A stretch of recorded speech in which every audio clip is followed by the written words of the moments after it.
You need to own your own data. I'm sure everybody listening to this has heard that at some point. Mm-hmm. And I would argue quite strongly and probably also mockingly that doesn't mean anything, right? Mm-hmm. Or at best requires a much bigger, it has presuppositions of some technological environment in which it does mean something. But the people who say it don't, they don't even know that they don't mean that. They think they mean something, but it's just like, it comes out as gibberish unless you provide that context. And I think actually the perfect segue now is that Bitcoin allows you to try to articulate what that context might be in real terms rather than just in slogans. Right.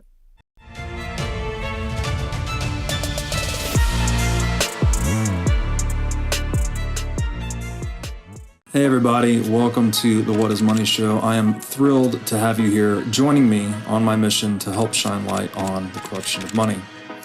Now, if this is your first time listening to the What is Money Show, I strongly recommend that you go back to episodes 1 through 9 first, which lays a lot of the groundwork for many of the concepts that we explore on the show. These first 9 episodes are my series with Michael Saylor, and thousands of people have told me that this is the best podcast series they've ever heard, hands down, and that it was instrumental to their understanding of money and Bitcoin. So if you're looking to start a deep dive into the nature of money, I don't think there's any place better that you can start other than episode 1 of this show. Now, a little bit about this show and how it makes money. The What is Money Show is 100% sponsor based. So all of our revenues are derived from direct sponsorships. And I strive to be very selective about the sponsors that I work with, specifically only using sponsors that I use personally, and also choosing sponsors that have values which are well aligned to the values expressed on this show, such as freedom, education, self-sovereignty, etc. So what I'm going to do now is a few ad reads right at the top of the show, and then I'll do a few more ad reads in the middle. And I hope you'll take the time to listen to them, as again, these are hand-selected sponsors, and I think you'll like what they have to offer. Today's podcast is brought to you by In Wolf's Clothing. Wolf is the first startup accelerator dedicated exclusively to the Bitcoin Lightning Network. 4 times per year, Wolf brings teams from around the world to New York City to work with like-minded entrepreneurs, pushing the boundaries of what's possible with Bitcoin and Lightning. The program is designed to help early-stage companies achieve product-market fit, develop their brand, secure early-stage funding, and grow businesses that help fuel the global adoption of Bitcoin. So go to wolfnyc.com to learn more about the program or apply. Again, that's Wolf NYC, WOLFNYC.com. Alan Farrington and Sacha Meyers, welcome back to the What is Money Show. Thank you. Glad to be back. Glad to have you guys back. We're going to continue our journey into your excellently written book. Gets more impressive the more I read, titled Bitcoin is Venice, subtitle Essays on the Past and Future of Capitalism. And last time we mainly focused on chapter 1, and this time we're jumping ahead to chapters 7 and 8. These episodes might be released out of order, so who knows if I'm referring to last episode or not, but you guys will be able to figure it out by the titles of the episode. And so one thing I thought was really interesting here in chapter 7, because we talked a lot about definitions last time, right? Defining capital, capitalism, etc. In chapter 7, you talk about what I call them natural data monopolies, and we can talk about whether that term is correct or not. Like Facebook, Google, are probably the 2 biggest ones to pick on, and whether or not those are indicative of market failure or failures of capitalism, or what's going on basically with these things. And so I'll just read an excerpt here to get rolling. And again, I like reading the excerpts because I think your guys' writing is really good. It's verbose, but kind of pithy at the same time, but also educating. So I like the style. You guys wrote, quote, Facebook and Google are not Standard Oil and AT&T. They operate business models whose network effects tend towards monopoly due to continuous redeployment of increasing returns to scale. Users pay not with money, but with data, which Facebook and Google then turn into productive capital that creates products for another group entirely. The quality of the service to the users, the unknowing and hence unrewarded capital providers, scales quadratically with the size of the network, and so, in combination with being free in monetary terms, this means that any serious attempt to compete would require monumentally more capital than could ever generate a worthwhile return. The proper regulatory approach is not to cut off the heads of these hydras one at a time, but to acknowledge that these are fundamentally new economic entities. So this would be, I guess, my first question is like, what, when you say fundamentally new economic entities, I think you've done a great job describing what's happening here, specifically in this line. They tend towards monopoly due to the continuous redeployment of increasing returns to scale. So what is it about Facebook and Google, again, picking on those two, that makes them fundamentally different than all the economic entities that have come before them? And do they or do they not represent a failure of capitalism in that they tend towards monopolies? I think just off the bat, I wouldn't overplay exactly how new they are. I don't think our claim is like, oh, we've never seen anything like this before, such that we can't even comprehend it, or something like that. It's more that they have, this term network effects that I think is arguably maybe slightly overused, but in this case, I think it's very appropriate to use it. It's more that their construction is such that they have a network effect that is arguably stronger than anything we've seen before. So they are quite radically new in some sense, but not completely. We're still perfectly capable of understanding them. You also asked, is it a failure of markets? How do we think of it in terms of capital? I really don't think so. And actually, this sort of irks me in more popular, let's say more mainstream commentary about what's allegedly bad about Google and Facebook. I make two separate points here. So one is that I have a lot of sympathy for the more social element of the argument. And we do go into that a little bit later in those sections. We quite favorably quote Zuboff, what was the name for the Age of Surveillance Capitalism, and Lanier, Who Owns the Future, and a couple of other similar writers like that. I think there's a perfectly good case to be made there, that they make, as well as we would have, and that it isn't original on our part.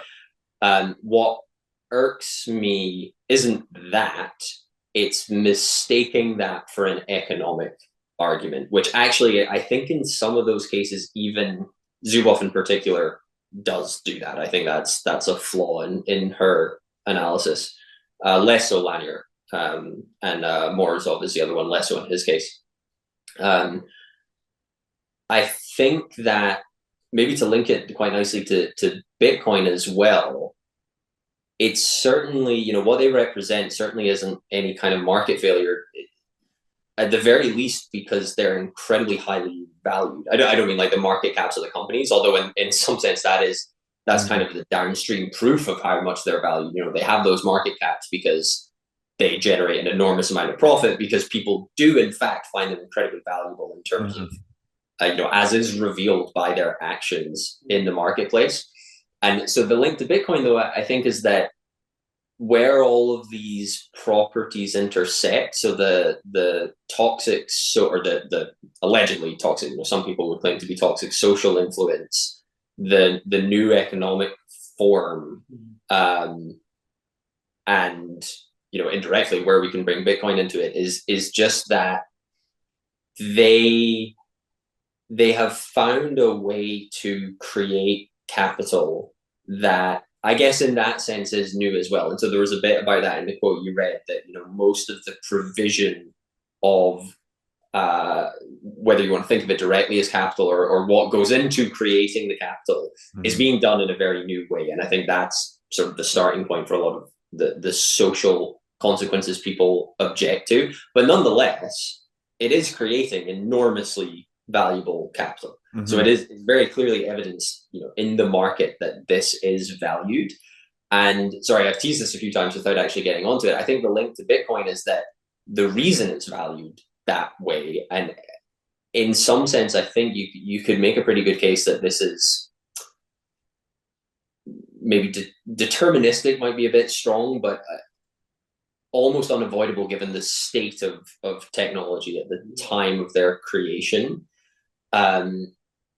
These new forms of capital, you can say, kind of in hindsight, it's almost necessarily like a counterfactual that they exist that way because there is no digital money.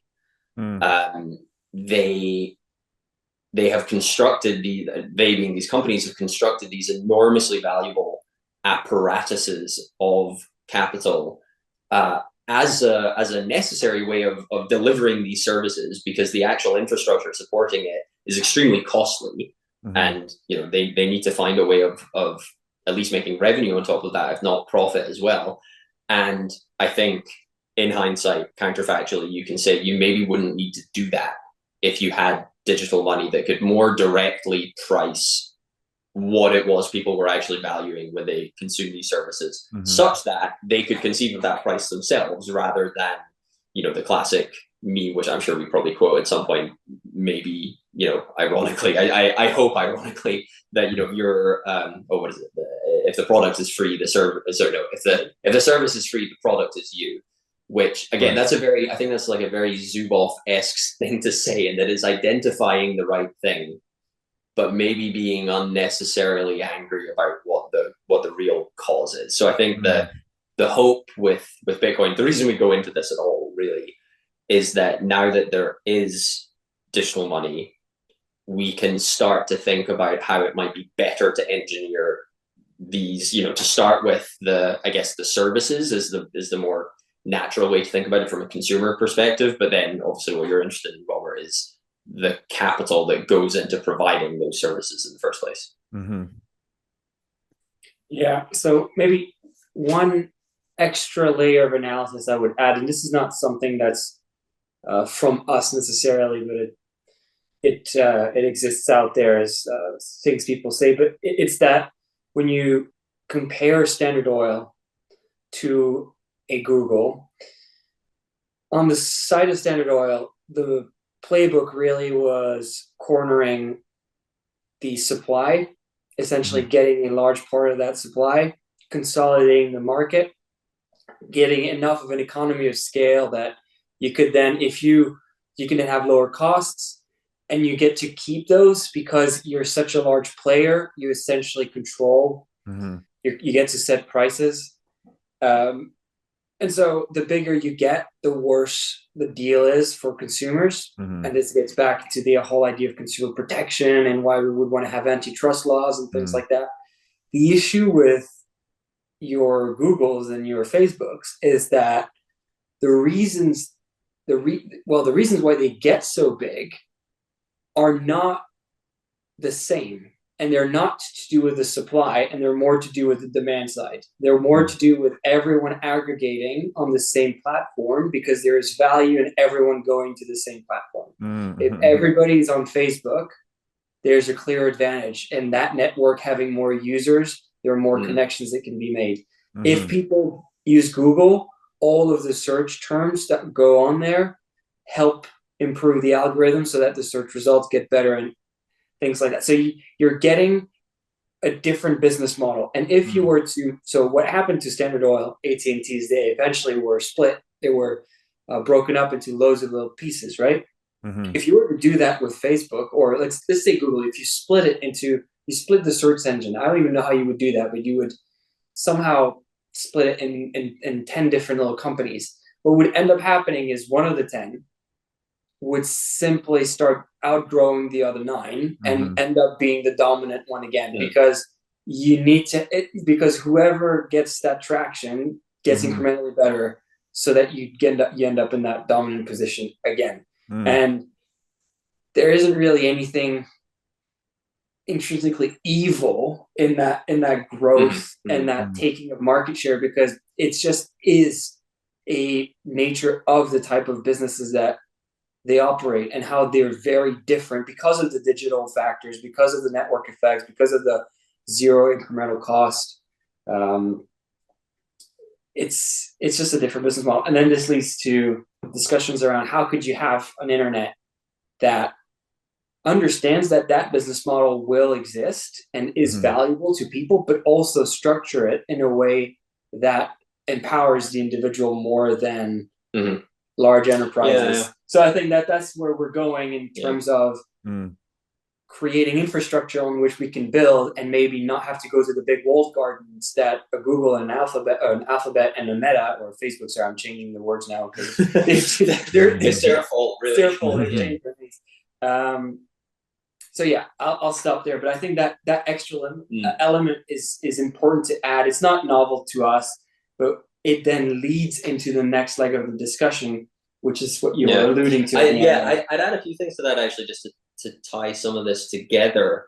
That immediately before the quote that you read out there, Robert, I won't read out the whole thing, but we're softly criticizing Chris Hughes, who is one of the founders of Facebook, and I think it was a New York Times editorial or something. So one of the founders of Facebook, but he left relatively early on, and then became very cynical about it and wrote this New York Times op-ed arguing to break them up. And then we also referenced, I think, Elizabeth Warren, I think it was a Medium post, if I remember correctly, arguing much the same thing around the same time. And given the analysis Sacha just gave, our pushback to both of them, who wanted to break them up, right? And they're invoking antitrust as a legal ground, or legal and economic grounds to do so. Our pushback is that, well, that won't achieve what, even leaving aside whether what they want to achieve is good or not, that won't achieve what they want to achieve, because they fundamentally misunderstood why these companies have ended up with the power they have in the first place. And I think there's an interesting link to Bitcoin there too, not just to Bitcoin, actually, to loads of things, but obviously we'll push it in the direction of Bitcoin, in that they're another sort of soft criticism of them would be that basically they don't really understand the technology that they're talking about. They seem to think of this as exclusively an economic problem, as if having categorized them as monopolies really explains everything about the situation, and hence they can just have this cookie cutter legal approach that, this is what we did with monopolies in the past, this is what we'll do now, it'll work. But it won't work because it's sort of founded on quite a fundamental technical misunderstanding, right? It's especially odd in Chris Hughes' case, I think, that it doesn't seem like they've really thought about, in some sense, the physical mechanics of these systems. They just assume that they're considering them far too much in the abstract, as opposed to how do they actually work, which we're trying to do a better job of. Okay, well, they work this way, therefore these are the consequences. But that, I think, is also the avenue to introduce Bitcoin into the discussion, that how Bitcoin actually works is really interesting when potentially combined with these. Okay, I've got a lot of questions about that. I guess first I would say, what is the form of capital that these, I'll call them network businesses, I guess? Again, they tend towards monopoly, but they're not necessarily monopolies, right? There's obviously a lot of free competition. So what is the form of capital these network businesses are creating? Is it human connection or communications? Like, is that the form of capital that is then enabling people to create more goods? Is the form of capital they're generating fundamentally different than obviously something like standard? That's super interesting. I think there is a slight danger here of getting too bogged down in semantics, in the sense of thinking that the way we label these things will somehow alter them in reality. so I do want to be mindful of that. I'm not accusing you of that, Robert. If anything, I'm kind of preempting what I might say about it, so I don't fall into that trap.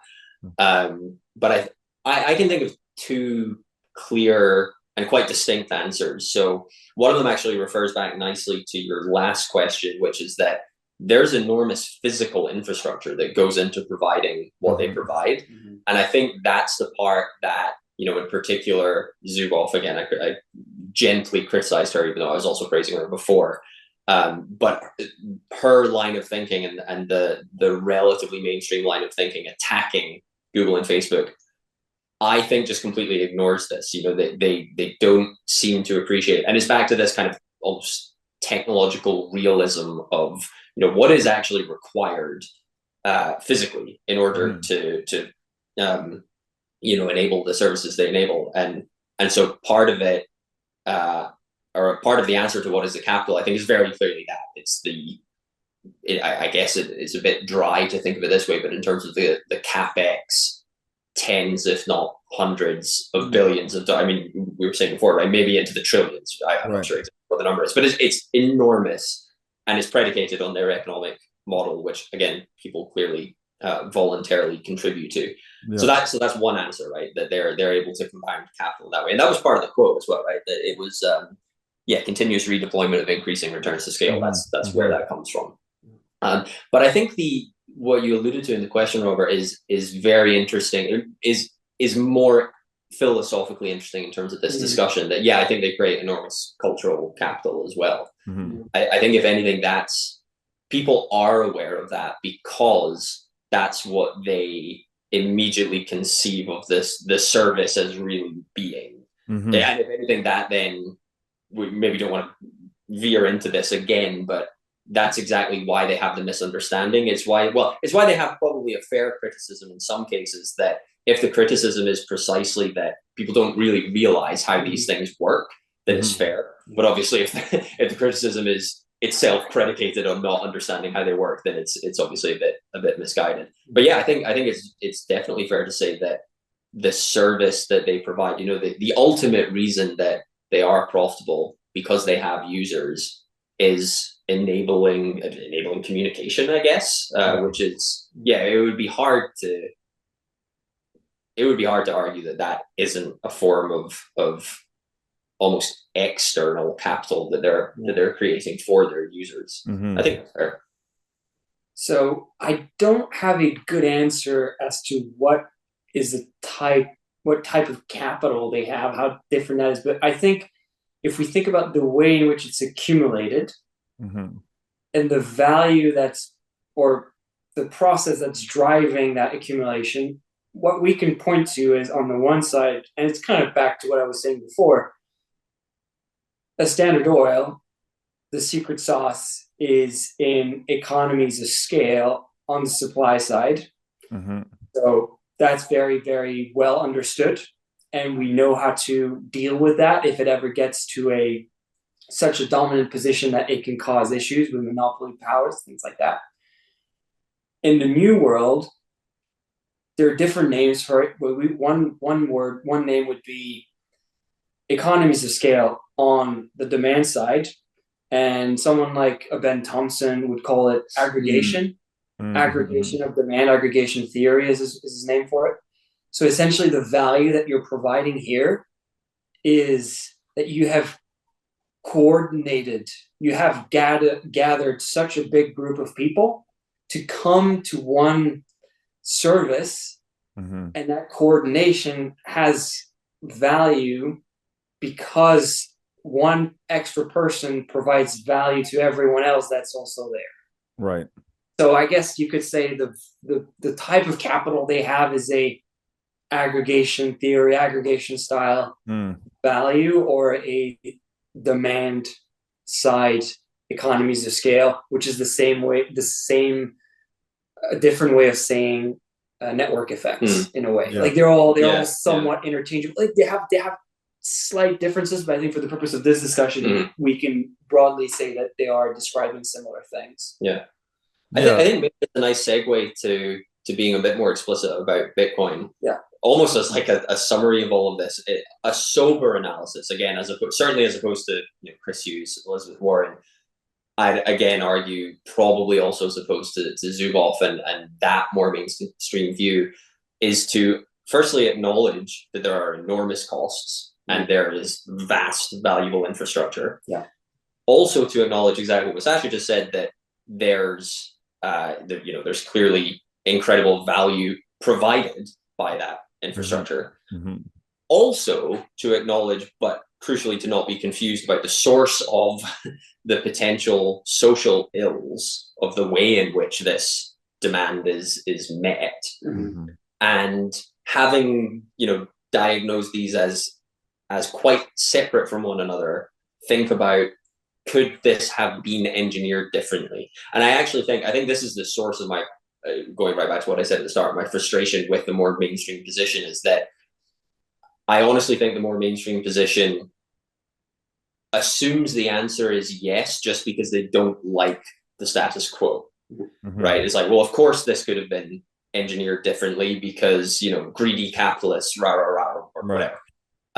Whereas I just see that, I think that's not even wrong. It's just not an answer at all, because it's so far removed from the technological reality, and that actually the answer is no if you're avoiding an anachronism, because with the technology at the time, this was the only way, or certainly the best way, but I think probably the only way to provide these services as well. But now with Bitcoin, I would say not just with Bitcoin, it's not like just plug in Bitcoin and it fixes everything, but Bitcoin provides different tools and different incentives that at least give you grounds to propose an alternative. And I think it's, this is probably what you'll want to go into now, but it's definitely to be seen whether the alternative actually is viable or not. I'm certainly not claiming to know, we don't say that in the book. We're not like, this is now what's going to happen, by the way, with Facebook and Google. But it is interesting and exciting too, I think, that you can at least reasonably articulate it now, rather than just, we'll just break them up. Right. Yeah, no, this is interesting to me. Like, I hadn't actually thought so much about the physical computational infrastructure, let's say, like the server farms and all that support Facebook and Google. But that obviously that is capital in the business, right? It's allowing this business to provide more goods, the goods being the actual communications, messaging, picture posting, everything you do in social media. And so because this is where it gets strange for me, because the users of social media, as you said earlier, if the product is free, then you're the product, right? So the users are technically the product, right? They're selling user attention to advertisers. That's the revenue model. Yet they are, at the same time, those users are also consumers of the goods. If the goods are indeed the communications and picture posting and all that. So in these businesses, the product is also the consumer. Like, yeah, I mean, even that, I wouldn't get too carried away with how perverse it is, because in some sense, it's just, I think it's fair to think of, it's easier to conceive of this with Facebook. I'll use Facebook as an example, but very similar logic applies to Google. It's just advertising taken to its logical extreme, which is the advertiser's dream is that they know exactly who they are paying to put the ad in front of. And I don't think this is part of like what it irks me that people get a bit carried away with, because I don't think anybody would ever have raised this kind of ethical objection in the case of, say, ads in a magazine that is just about some highly niche topic, right? Like if you buy, I don't know, like football, say, right? It's probably amongst the only physical magazines I've ever bought. I used to buy a lot of football magazines when I was a kid. I don't think it makes any sense for someone to buy a football magazine, see an ad for like football shoes, and be like, how dare they know I like this? Like, well, they know you like it because you bought the magazine. Right. Like, it's almost comical having to walk through the example, because it's just so, like, clearly no one would do that, right? The feeling of where the morality comes in is if you had one company that owned all of the magazines. Yeah, right? yeah, maybe. Yeah. Yeah. And it's like, oh my, they just own it, and they can see everything, and they can track you. They can track your subscriptions across magazines, and then the conclusion would be, well, let's break them up. Let's have the football, maybe, sports, or whatever. Yeah. But it wouldn't work in this case. Yeah. And you need to understand the technological rails that you're building companies on to understand their trajectories and how things work. And if we link this back to Bitcoin, imagine if someone said, let's break up Bitcoin. So no, but it's a fork. Essentially it's a fork. Yeah, it's Bitcoin Cash. Yeah. And Bitcoin Cash is how you break up Bitcoin. Right. And the thing that's interesting is because there's a network effect, one of the two is just going to obliterate the other. Yeah. There's only going to be one fork that Right. works. Sorry, one of the one path on that fork that works. And that's the same dynamic that you get here. I want to just quickly. I want to go back to the magazine example though. Look, I want to just push this further and see if we can break it, because I thought of some more as you were saying that. It's a bit like so one company owns all the magazines, but somehow they're also able to know which magazines you're buying. Forget how. Just there's some technological reason they can do that. I guess they have your subscription, right? So you're reading the football magazine, and then there's an ad for something that is related to the only other magazine you subscribe to, and you're like, wait a minute, how did that end up in here? Yeah, that's maybe inching more towards like why people get offended by it. Which I think is interesting, because you can then at that point you can start to be clearer about, okay, well, what is it here that's actually ethically questionable, right? I don't think it's the advertising. I think it's the feeling of surveillance, which is why the book is called The Age of Surveillance Capitalism, right? And it's that line of thinking in Zuboff that I think is excellent and is worth taking seriously. But it's the jumbling up of these different analyses of ultimately the same thing that I think is leads you to questionable conclusions. And I was going to add that those ethical considerations also come out of those companies being so large that they became large for reasons that we've discussed, nothing to do with hurting consumers. It's just the nature of the business model. But because they get there, they now have a lot of power, they have a lot of resources, and they can start doing things which either are anti-competitive or which become creepy. And so is there a way of benefiting? This is a segue.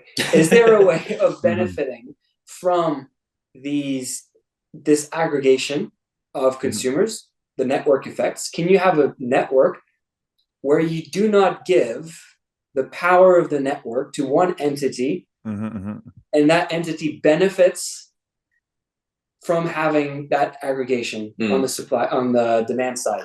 Oh, I have a great segue here, right? So again, Warren, Hughes, but probably also Zuboff, etc., all tend to say, and this is the worst of all, right? And just in terms of what irks me, as I mentioned before, they say you need to own your own data. I'm sure everybody listening to this has heard that at some point.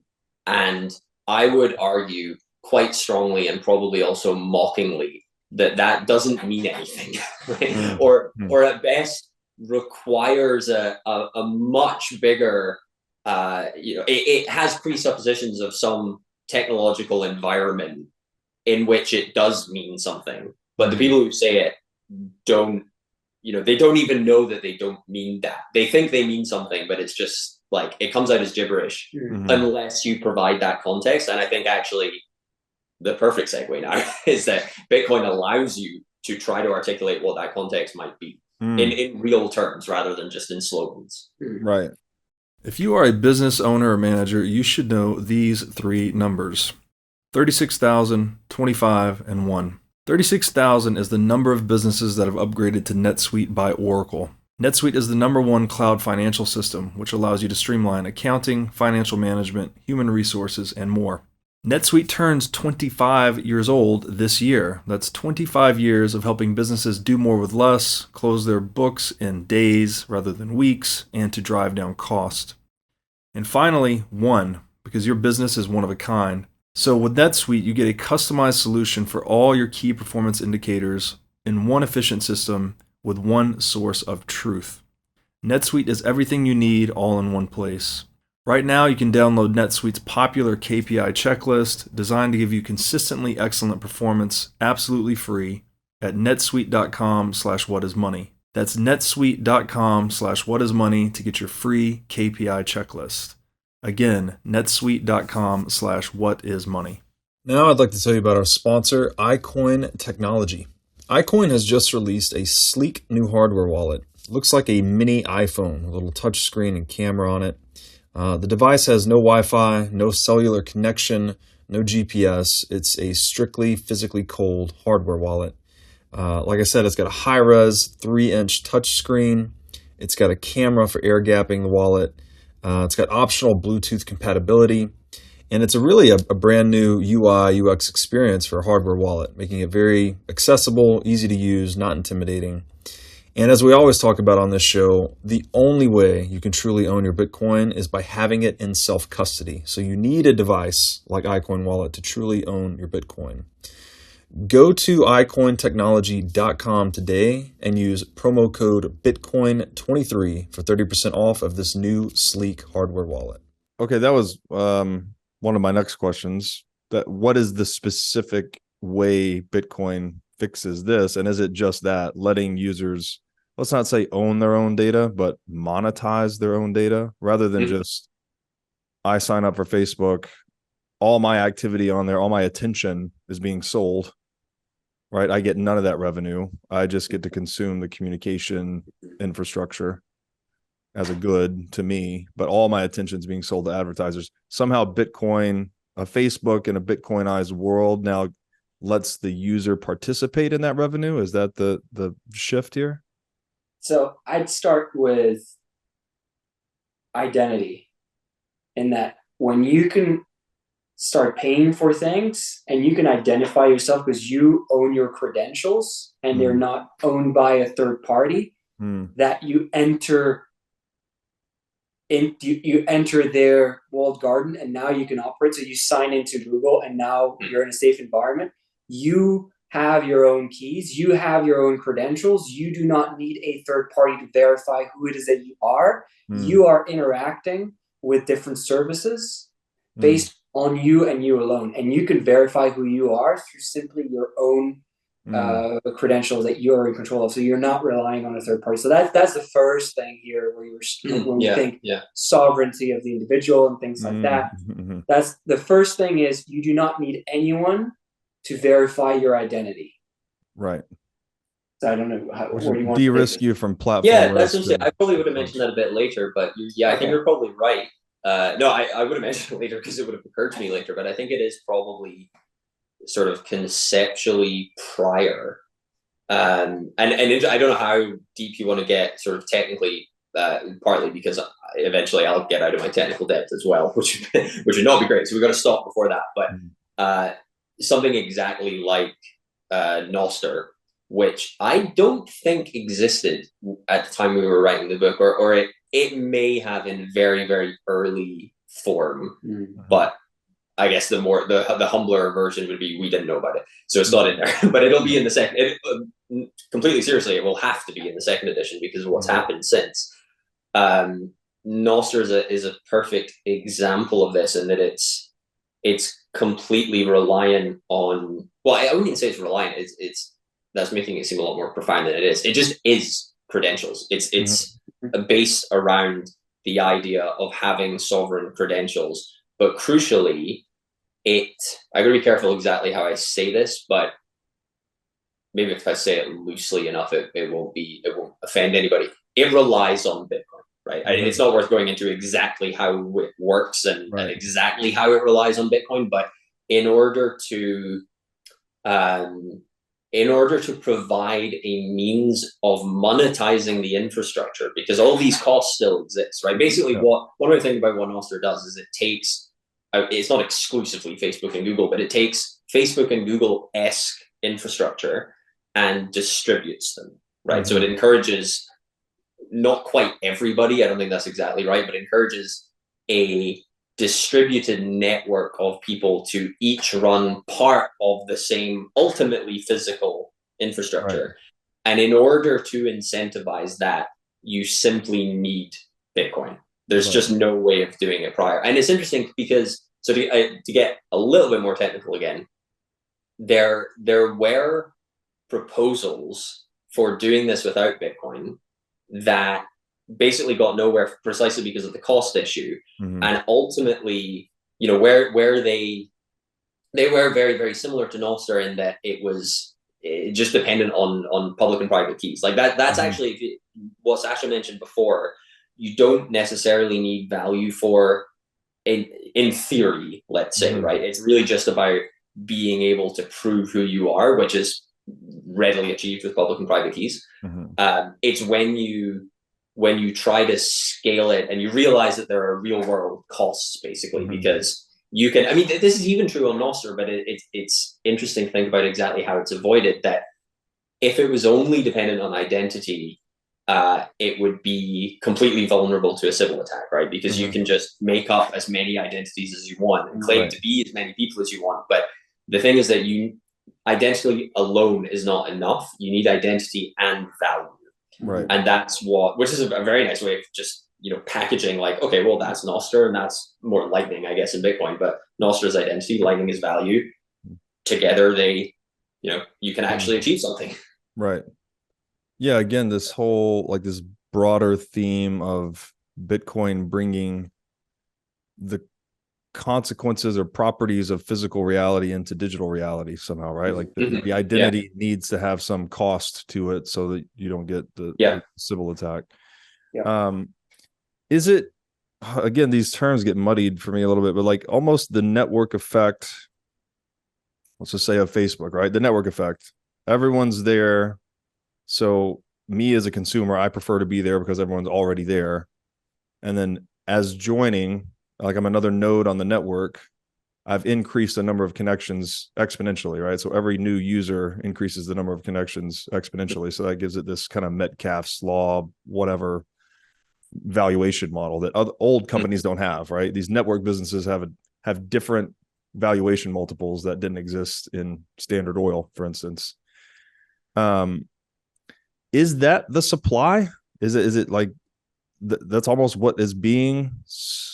Well, no, they're selling the attention. Be careful about what exact good you're even talking about, because, and I think this goes to, again, what a lot of the mainstream confusion is around how Facebook and Google work. That the only economic exchange in Facebook is between Facebook and advertisers. Right. So the supply, I guess, attention, would right? be, it would be.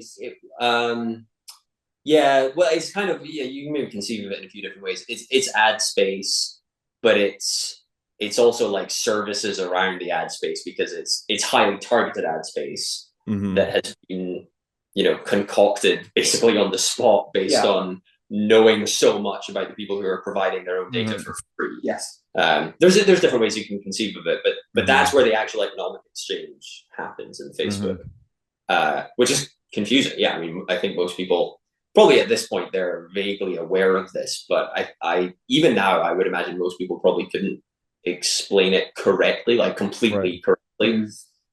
Often you even hear people say Facebook sells your data. Yeah, exactly. Which is against their own interests, because they want to keep the data. That's really good, actually. Yeah, they absolutely don't sell the data, which is also, it's back to the whole, oh, you should own your own data. Well, what does that mean? It's just, again, absent context, or in the context of Facebook where it's inappropriate. You know, this doesn't really mean anything. Neither does Facebook sells your data. They don't sell your data. I mean, you know, firstly because they sell something else, which we just articulated, and we had difficulty articulating because it's confusing. But also because it's not clear what that would even mean. Selling your data. They use your data to sell something. Yeah, that's sure. Yeah, it just strikes me as a little strange, and maybe I'm thinking about this wrong, but if supply is ad space or user attention, Yeah. demand is also, it's not ad space, but it's user attention, right? People are using it to either get attention or pay attention to other users. So just as weird. I appreciate your point that it's advertising taken to its ultimate conclusion, but there's something a little different here too. Yeah, it is. It is very different. Yeah, it's well, I think even the magazine example is maybe instructive again, just because it's simpler in a way Right. that you could But the make magazines are a free, right? That's a difference too, because typically people buy the magazine, then they get served the advertisements in addition. Yeah. To Well, buying the actually, magazine. no. I mean, I don't typically. Yes. I think that's more that comes from constraints in that business that are unrelated to precisely what we're talking about. Because you could have a free magazine, right? Yeah. And there are such. There are. Yeah. Common, right? Yeah. You can have magazines that are free and are completely supported by the ads. Zero marginal cost is the bigger difference. Yeah, It doesn't difference. cost Yeah. money to print the magazine, to ship the magazine, Right. all those things. And well, yeah, and then the ads themselves are not as valuable because they're not as targeted, and so you can't make up the all of your operating expenses simply from selling the ads. Right? Oh, I thought a really interesting way of characterizing all this, actually, that again maybe sets the stage for a good discussion of like the relevance of Bitcoin and Nostr and so on, which is that, okay, yes, they're selling ad space, but that feels weird because that feels like so far removed from how people are actually using it. But the thing is that they've done a huge amount else in order to create the ad space in the first place. And basically what they've done is create I'm going to be very precise with my language here. They've created a communication protocol that has the network effects, aside from them being a business, aside from like literally just, this is maybe more to your original question, Robert, about, what is the capital here? Like the novel ability to communicate is clearly really valuable, and you can tell because people use it at enormous scale. They've created this novel communications protocol. Oh, and actually, they've also created a means of credentialing your identity to use the novel communications protocol. They've offered that for free, such that people find enormous value in it and billions of people use it. And only once they've done all of that do they then have, a captive audience basically to sell ad space against. And so I think that's a super interesting framing to then compare, like to meaningfully compare to Nostr and Bitcoin or whatever. It doesn't have to be, I'm using Nostr because I'm familiar with it right now, but it's more the paradigm of like, what does Nostr represent that I think is more interesting. Yeah. So again, so what drives these network businesses toward monopoly is, I guess the crux of it is that zero marginal cost of production. Like that's what really pushes them. I think there are two things. Yeah. I think you wanted it. So there are a few things. The large upfront investment with then zero marginal cost. So whoever makes that investment first and then reaps the rewards is able to reinvest. And as you reinvest, you grow your network, Metcalfe's law, you get incremental value for your users. So once you're up and running, it's really hard to catch up. Right. Yeah. And so what I add to that though is that once you're in that position, and this is going to be weird because I'm conscious that this is going to come across as like somehow a criticism of capitalism itself, or at least the capitalistic tendencies of these companies, which is not how I mean it, but we can come back and address that later, I guess. They are private companies, right? They have at the very least, I guess, a duty to their shareholders, but in a more fundamental sense, the capital that has gone into them is return seeking, right? They want to make a profit. And so there is no incentive for them whatsoever to decouple the utility of the credential and the utility of the protocol from the means of monetizing them. And I think in some sense, we've sort of iterated this in conversation, which I think is quite funny. Like I'm now edging towards a slightly better appreciation of what it might mean to like own your own data. But again, it only makes sense conceptually. It makes no technical sense in their case. But that's the fascinating contrast to Bitcoin and Nostr, where all of these things are naturally separated, and you instead think about how would you provide a service on top of the protocol, which people utilize their credentials to access. Whereas in the case of Facebook and Google, they're all the same thing. The credential, the protocol, the service in a kind of a fluffy sense of like me communicating with someone else, but also the harder economic sense of me being shown ads.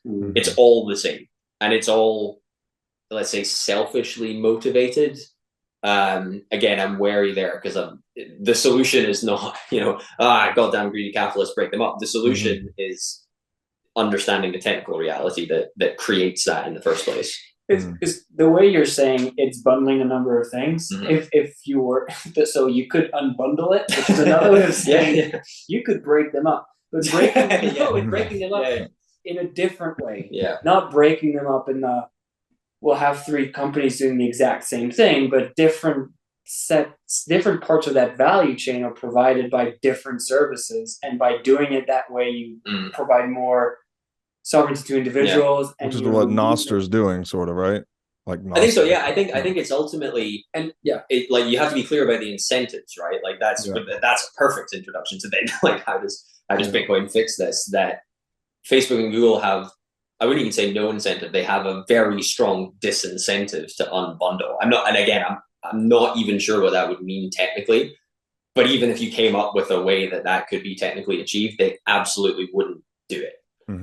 Because I wouldn't, again, I would be careful here to not say like, oh, fiat causes this, but it just is a consequence of, I wouldn't say fiat, it's a lack of digital money. Is what sets up the incentives such that we get Google and Facebook. And is it the digital money introducing such lower transaction costs that then allows that to be, like, you can have something more distributed like Nostr versus something that has to be centralized like Twitter, for instance? I think transaction costs, censorship resistance is also really important too. Right. There's a few things. I was going to say it would be a bit like if in the physical world, when you enter the marketplace, you need to rely on companies to even exist in a way. That it's a bit weird to think about it, but when you go online, you're on your computer. Oh, I see what you mean. And it's only through the interaction with Google that you then become yourself. Because otherwise, it's just someone typing on a keyboard, and who knows who that is. And so it's only when you interact with a company that you gain an identity. Whereas in the real world, when you enter into a supermarket, it's not the second you enter into the supermarket that, okay, that's Robert. I didn't. When he was on the street, I had no idea who that was. Right. But Sainsbury's has rubber stamped him. It's like exactly, but it's about you have your own rights. You have your own. I would say, let's say, rights, freedoms, things like that before you step into before you interact with a company. Whereas when you do it on the internet, that's not really the case. And that could be different if we had the infrastructure to give people all the things we've been talking about, identity. Own their own data. Well, actually own their own data, because when people say own their own data or own your own data, what they mean is we will put some really, really strict rules around what Facebook can do with the data that they have on their servers. Because nobody gets to see it. And even if people could see it, it probably would be pretty useless in the sense that it feeds into specifically their algorithms, and it's part of a bit like taking notes and someone's reading your notebook and I cannot make any sense. It's more about privacy, and or it is kind of this really bizarre category error almost. It's like it's not even something you can I think it's like knowledge. It's have control over what data they have gathered about you. That framing is completely fair, and we can have a political debate as to whether or not we support it, but I think that frame is fair and has some merits. There are some merits to arguing when we talk about the the power that these companies accumulate. I think it has merits only politically, though. It doesn't lead to an at all fruitful technical discussion. No, technically, no, Right. no. On the technical side, It's basically just I don't like this. Or morally, there are issues. And Yeah. they're social. They're not technical issues. Yeah. Aren't If they? you want this, it needs to be a technical fix, and my impression when people invoke that term, own your own data, is they're referring more to like selectively disclosing the activity you're doing online, privacy, resistance to deplatforming. So I think exactly Sacha's framing just there is really useful, because I think, again, it is this sort of subtle category error of assuming, just because it's very naturally the case in the real world, that basically nobody's surveilling you all the time, right? Nobody's following you around and seeing exactly what you're doing. But that doesn't really make any sense in an online context, because it's the point is basically that there's no good analogy. But if you wanted to force the analogy, it would be something like, you can't buy anything or even really do anything without first having gone into a store and having an employee of the store follow you around, which is almost like, as I'm saying it, I'm not even sure what this means. Like, it's kind of dumb. But in the online context, you have to think of it as being something along those lines. Right. Hence there's no analogy. Like there just is no analogy that really works well here, which I think is why people get confused and why they object to it, because they fail to appreciate the technical angle of, well, it couldn't really be any other way. Like, what are you actually proposing? This is what should be said in these circumstances, right? Are you actually proposing an alternative to this, or are you just saying, I don't like this? Right. Yeah, maybe I might be stretching the analogy here too, but it's almost like when you go out into the world, especially like moving between countries, right? You're going to identify yourself with a passport, right? There's some central registry of identity that's allowing you to pass through a gate. But you could also, be a stranger in a foreign land and not identify yourself to anyone and sort of have some semblance of identity privacy. So anyway, I don't know if that's useful, but the owning your own data, the reason it technically makes no sense, this is a question, not a statement, is because you can't own something that's non-scarce. Is that what the technical impossibility of that is? I think there's quite a few problems with it. What I was getting at the end, which I think is similar to what you're mentioning now, Robert, is that if you're trying to take this really seriously and literally, the data in question is not the kind of thing that can be owned. It's really just knowledge. It's right.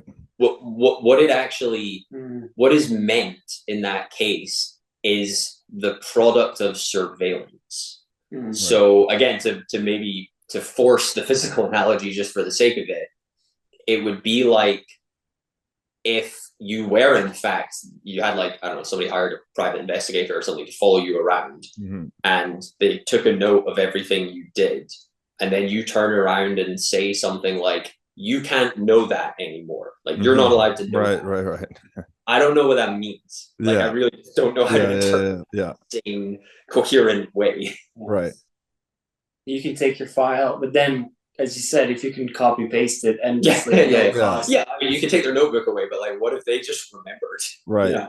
And it's the thing. It's also back to how specific that information is, because if instead of having someone tell you use cameras to track someone, you see every shelf, the data would be something like, on aisle 4, they touched section B7 and picked up SKU 1225AB. Like, that would be the data, which meant you went to the frozen pizza section and picked up a margarita pizza, and you keep picking up margaritas, so now they know you like margarita. But that's the data. Anyways, I think we're getting in the weeds a bit, but Well, so maybe this circles back to a question I wanted to ask earlier. It's like the data is speech or text, or it's a non-scarce good. I don't know if that makes it a good or not, but It's just like when you send an Well, email, actually, no, right? I don't think it is a good, again, because That's what I was saying. they Maybe it's don't sell the good. right. So it's just it's a non-scarce item. I don't know what term to put here, but it's like when you send an email, right? You don't actually send the email. The email stays where it was, and you've copied it and pasted it to someone else. Yeah. Sort of thing. So to say you own an email, it's like saying you own the letter A. Like doesn't really work. Yeah. Is it okay to maybe draw a tenuous connection here?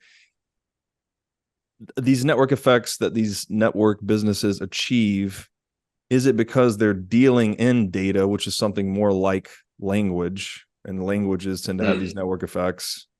There's obviously probably another tenuous connection to Bitcoin here. Like it has a network effect because money's a weird one, right? Because it's both data and has some physical instantiation to make it scarce. Is it more, are these software-based, network-based businesses selling something that's more like language? So that's what's causing these massive network effects. I think yes and no. Maybe I'm just asking about the nature of data as a commodity. Yeah, whether or not it even is a commodity. I think we've touched on most of the sort of parts of the answers to this, just in separate contexts. I think that I'm trying to think what order you can go through these in. I'm drawing a blank. Do you want to? Did you have something you want to jump in with? Maybe your definition of software as any. How do you put it again? Any. Oh, you mean like considering it as capital? Yeah, like where the it's any logical. Yeah, just like coherent thoughts. Coherent thought that's been structured and because it's been written down, can now be executed. Yeah. It's almost like having an idea or any set of an algorithm or any set of instructions. Now that they've been written, you can run them. The instructions are there. The idea is out there. Now running it requires hardware, which there's a physical limitation to it, but the marginal cost of running that is fairly small. That's a good way of getting into it. That's why it's linked to language in a way. Like it's linked to thought. I don't know if you want to. Yeah, no, that's good. Thank you, because this is providing me with what I was blanking on before.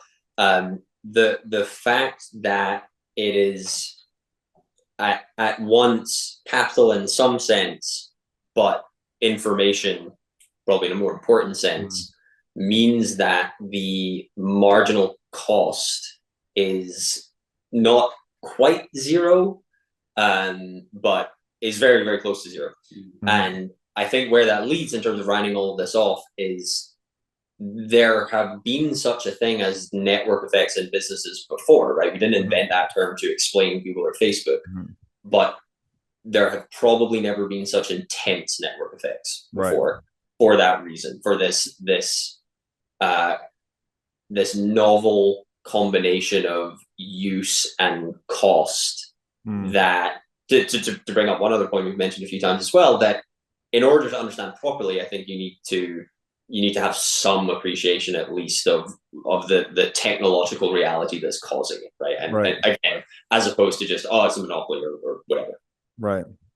No, that's very interesting. And then so again, what's coming up for me here is like, knowledge itself is a very important form of capital, right? Like perhaps one of the most fundamental forms of capital.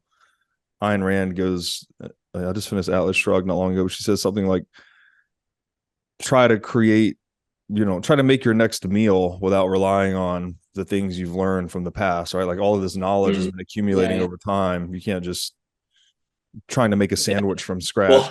Well, one interesting thing though, I don't know if you may not want to go into this at all, it might be too much of a tangent, but Ayn Rand is very strongly in favor of intellectual property. And that's a weird one. I'll speak for myself, but I am very strongly against it. That's just maybe a more moderate version of that, but for reasons that maybe it isn't that much of a tangent actually, for reasons that touch on a bunch of what we've talked about so far. You think she's that way because she wrote books? I don't know. I don't want to psychologize her position. Yeah, the book's excellent, but was kind of a side point, but knowledge. Okay, so knowledge is capital, but knowledge is non-scarce, non-rivalrous, non-excludable, all these things, which makes intellectual property kind of a dumb idea, in my opinion. I agree with you. That's interesting though. Like, so capital, we've defined it a few different ways, but it doesn't really have to be scarce even, right? It can have this. Yeah, definitely. Yeah. I think that's exactly what I meant by saying that the objection to intellectual property, I don't think we should really go into that too much. It is kind of off topic, but the objection to it, our objection at least, is that if you are really strict about that, you find yourself having to argue for completely artificially and also violently restricting the proliferation of capital, which is like exactly the opposite of what we are advocating for. We're saying let's proliferate capital and let's not be violent. Right. That's why I get so worked up about it. Which is a strong case against state intervention and intellectual property in general, right? Like the fact that Microsoft can sell this proprietary software all over the world and backed by the force of the state. If someone copies their ideas, like it, I don't know, it inhibits the proliferation of capital, basically. Yeah, definitely. I mean, something else, just to drive that a bit further, and again, I'm bringing this up because it does touch on things that we've spoken about very recently, that I think even using the phrase intellectual property is unhelpful and misleading, because it's not property. That's not even what's it's an oxymoron. Yeah, it's really it's a state granted monopoly on an idea, largely behavior, and in some contexts property. Yeah, you basically, you can't, I don't even want to call it intellectual property, but if you insist on it, you can't have intellectual property and actual property. They're completely at odds with one another. Right. Yeah, it's like a state authorized micro monopoly on use of some knowledge or idea. Yeah, or some language even. I think that's more interesting and more objectionable interpretation.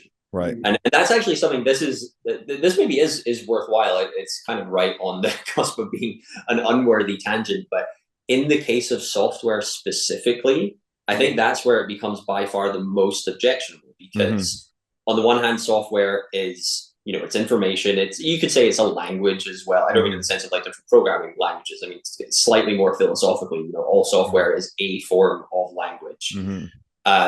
But because it is also capital, it's also, it has economic potential energy. It has the means of generating wealth down the line. If you insist on whether you want to call it intellectual property or, as I would say, just be more honest and say restricting with violence how people utilize the capital, and it's not even how people utilize it, it's really more like stopping them using it at all. Right. That's the only, I mean, not the only, but the main certainly effect of this is scaring people out of creating wealth, right? That otherwise they would create and that would harm nobody. Right. And it's fundamentally, I guess we could say, in the scope of that, it's intellectual property, quote unquote, is at odds with the freedom of speech, basically. Like I think definitely, they almost can't live in the same world, yet somehow we do. I don't in fiat world. Now I'd like to tell you about our sponsor, CrowdHealth. CrowdHealth is a Bitcoin-enabled alternative to legacy health insurance. Now let's face it, legacy health insurance is an absolute scam. Nobody can explain this better than the legendary comedian Chris Rock. Insurance. You got to have some insurance. You got to. There's an insurance. They shouldn't even call it insurance. They should just call it in case shit. Like, I give a company some money in case shit happens. Now, if shit don't happen, shouldn't I get my money back? So with CrowdHealth, instead of just paying premiums that you'll never see again, you can hold part of this pool of savings in dollars and in Bitcoin through CrowdHealth. And when you have a health event, you can draw against this pool of communal savings. So go to joincrowdhealth.com/breedlove to learn more or sign up. Now I'd like to tell you about our sponsor, Wasabi Wallet. With Wasabi Wallet, you can receive, send, and store Bitcoin privately. In Wasabi Wallet, your transaction history and wallet balance are completely hidden. Wasabi Wallet is easy to use, all of its privacy features are built in by default, and it works with any amount of Bitcoin. Wasabi users can make CoinJoin transactions together with BTC Pay server users or Trezor Suite users. For BTC Pay server users, they can make payments directly inside of a CoinJoin, and for Trezor Suite users, you can make CoinJoins directly on a hardware wallet. These features result in fee savings and security improvements for both sets of users. So go to wasabiwallet.io today to download the state-of-the-art Bitcoin privacy wallet. Okay, that's all really good. So the last thing I want to ask you about this, you go on later to describing the nature of the internet, and there's a couple of sections in your chapter 7. Free as in freedom versus free as in beer. Yeah. And you make the point that the internet is free as in beer. So this is analogizing like values versus cost. So the internet is, I guess, free to use. It's not completely free to use, but it's well, a lot of the services are free, like back to Facebook and Google. Right. Okay, there we go. The network-based services are free, but it comes at the expense of free as in freedom, something like that. So could you just maybe talk about what that means? Well, that expression, I think I'm remembering this correctly, in that it comes from Richard Stallman. I'm 90% sure that's true. And he coined the expression, or okay, if it wasn't him, it was definitely somebody in the free software movement.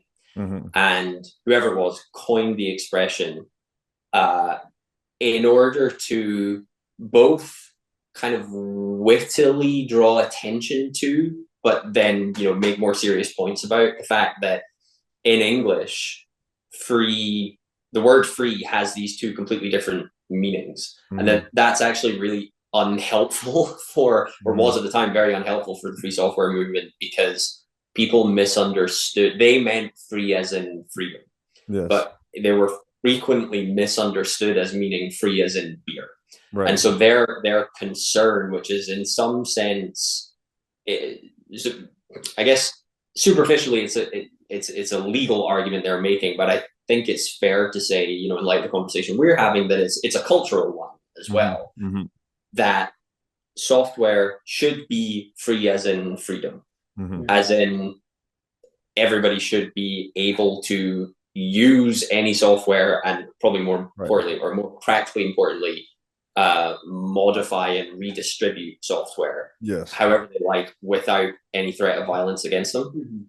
Mm-hmm. And so that's where I'm alluding to both the expression, but I think the tenets of the free software movement in the first place by bringing this up. Which is, in a way, is also important. Like you do, we've talked about this already, right? That embedding value in the data and in the communications is extremely useful. So that having that concept is worthwhile. But I think free as in freedom is probably more important. Yeah, and if you consider, again, a natural language, English, for instance, as kind of an open source software, mm-hmm, it's restating the freedom of speech again, right? It's like you shouldn't, mm-hmm, be able to use violence against people for things that they say or software that they run, etc. So, yeah, I thought that's. Can I just be super, super pedantic? Yes. And maybe one or two listeners will thank me for this, because they'd have been mad if I didn't say it. You should be careful in distinguishing between open source software and free software. And usually you would say free and open source, mm-hmm, because I don't think it makes any sense to have free and yet not. Well, I guess it's possible, but it's not really practically relevant. The difference being that open source basically only means that you have to make human readable source code available, mm-hmm, but most, if probably not literally all, well, no, not literally all, because Bitcoin's an example of one, but most open source software is not free. It's still heavily licensed in terms of, so you can read it, but you can't necessarily do what you want with it, which is, and this goes back to why Stallman and or whoever that I'm forgetting coined this expression in the first place, and were themselves so pedantic about this language, because they saw open source, and they basically lost this battle. So they were right to be mad about it. They saw open source, the legal concept, but also the cultural concept as being a kind of what would you say, like a corporate or a corporatized usurpation of their movement. That it's like a watered down, almost state friendly in some way version that kind of aligns with intellectual property just about enough to be, to get a good reception, but actually it's completely gutted the philosophical underpinnings of it. And Bitcoin would be free and open source. Yes, Bitcoin's free and open source. Nostr is free and open source. Right. The opposite, if it were just free, it would be like saying nobody can run the Bitcoin code base except for you release it. What, you mean if it was just open source, not if it's just free? No, it's free, and there's you have an intellectual property around it, so no one can run it. As in, no one can use it. Yeah. Exactly. Only one person would be running it, and then would be offering it as a free service. But they would be like, I don't even. It kind of doesn't really make sense, but it's you're flipping it on its head. Well, actually, something that you could sort of tone down the example in a way that could be believable. And I'm actually thinking about the various shenanigans that Craig Wright has been up to. I should probably actually be careful exactly what I claim he's been up to, but for exactly this reason, by the way, for concerns around intellectual property and how stupid it is, and how violent it is, more to the point. It would be something like you can run it, but you can't fork it. Like if you ever release Bitcoin Cash or whatever, or like maybe even if you try to privately implement your own BIP, say. Or if you try to set up a test net or something like that, you can't do that. We'll sue you. So yes, with that kind of thing in mind, like clearly Bitcoin benefits from probably the free part more than the open. Well, that comparison's kind of apples to oranges, but yes, in summary, Bitcoin is free. Yes. So and open source. Free and open source software. So is Bitcoin, I don't know, instrumental, I guess, in changing the internet from free as in beer, or let's say internet-based services, as free as in beer to free as in freedom? I think it could be. I think I flagged this before that I don't want to be too either triumphalist or deterministic about it. Right. Clearly not there yet. I've mentioned Nostr a bunch of times before. Like as of the time of recording this, Nostr is very small, very immature, kind of a toy. Obviously, meaning no disrespect to anybody who's worked on it. I think they would say that themselves if they're honest. But at the same time, seems to be a very sound blueprint for how these things should be approached and how they should be engineered.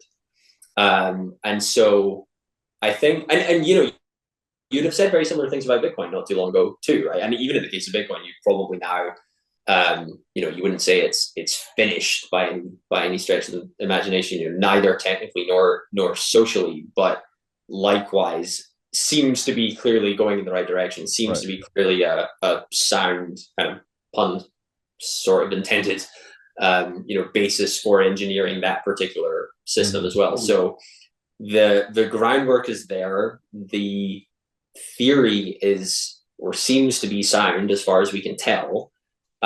Just practically, there's a long way to go. Yeah. Yes. So the Bitcoin timestamp gives you the infrastructure to build things on, because you now have, and this is from the book as well, I'm just picking up on some stuff here. Basically, it's giving you digital scarcity, consensus, identity, and on top of that, developers can look to build services that we can't even conceive of. So you have new rails on which you can build new services. Now, this is not a deterministic argument. We're not saying it will take X years and this will be the shape of things to come. We have no sense for it. But at least it feels like you now have the ability to do something that was not possible before, which led to businesses that we've been discussing that have to operate a walled garden system, and that's now being there's another way of doing it now. There's a brand new toolkit, at least. The Yeah. implications of that hard to foresee.